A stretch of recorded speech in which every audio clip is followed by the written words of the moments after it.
Motion detected at front door. Hide immediately and do not let it see you. I froze. The words lit up my phone screen in bright white letters. I checked the time. 2:33 a.m. Every instinct told me to dismiss it, to pretend it was a glitch. Our security system wasn't perfect. It picked up stray animals all the time, shadows cast by the trees outside. But then I remembered the last time I'd gotten an alert this late. 2 weeks ago my neighbor, Sarah, had gotten the same notification at almost the same hour. She had shrugged it off as a technical glitch. The next day, she was gone. No one saw her leave, no one heard anything strange. Her front door had been left wide open, and the cameras, mysteriously, hadn't recorded a single thing after the alert. My fingers hovered over the screen and another message popped up. Motion detected at front door. Hide immediately and do not let it see you. It wasn't a part of the app's usual notifications.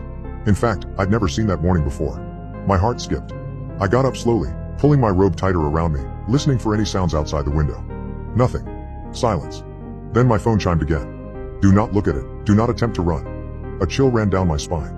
I took a slow, shaky breath and carefully made my way to the hallway, trying to stay out of sight from the front windows. I slid into the closet and closed the door as quietly as I could, holding my breath. Through the thin slats, I could just barely see a sliver of light coming from the living room. There was a creak outside. Heavy footsteps on the porch. My heart pounded in my ears, so loud I thought it might give me away. Then a soft metallic scrape, like a knife dragging across wood. My front door, locked as it was, didn't seem to matter. I felt an overwhelming urge to peek out, to catch a glimpse of whatever was out there. But the warnings on my phone replayed in my head, do not look at it, do not let it see you. Then came the sound I dreaded, a low, slow creak as the front door swung open. I bit down on my lip to stop myself from gasping. I couldn't see it, couldn't make out any features, but I felt its presence. It was like the air grew heavier, thicker, as if the thing that had entered wasn't just taking up space but consuming it, bending everything around it. A shuffling noise filled the room. Whatever was out there, it was moving slowly, deliberately, as though it had all the time in the world. My phone vibrated again and I dared a quick glance. It knows you're here. I felt a cold sweat break out across my forehead. How? How could it know? I hadn't made a sound. I hadn't moved. I tucked my phone into my pocket and pressed myself against the back of the closet, praying it would pass by, that it would leave. But then I heard it stop, right in front of the closet door. I squeezed my eyes shut, as if that would somehow make me invisible, as if that could protect me. I could hear it breathing now, slow and steady, each exhale like a hiss. And then softly. So softly I almost convinced myself I imagined it, I heard it speak. I know you're here. The voice wasn't human. It had a distorted mechanical edge, like an old radio barely tuned to the right frequency. It was trying to sound human but failing. Each syllable stretched and warped. My skin prickled as the silence grew heavier. The closet door rattled.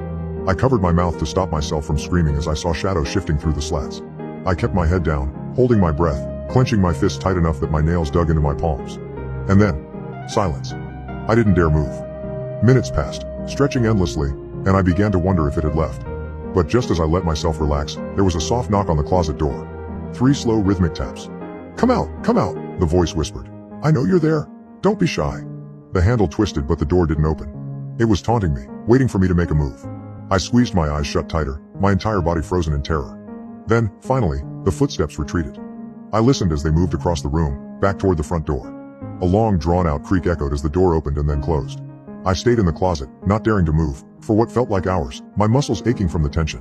When the first rays of sunlight crept through the slats, I finally let out a shuddering breath and slowly opened the closet door. The house was empty.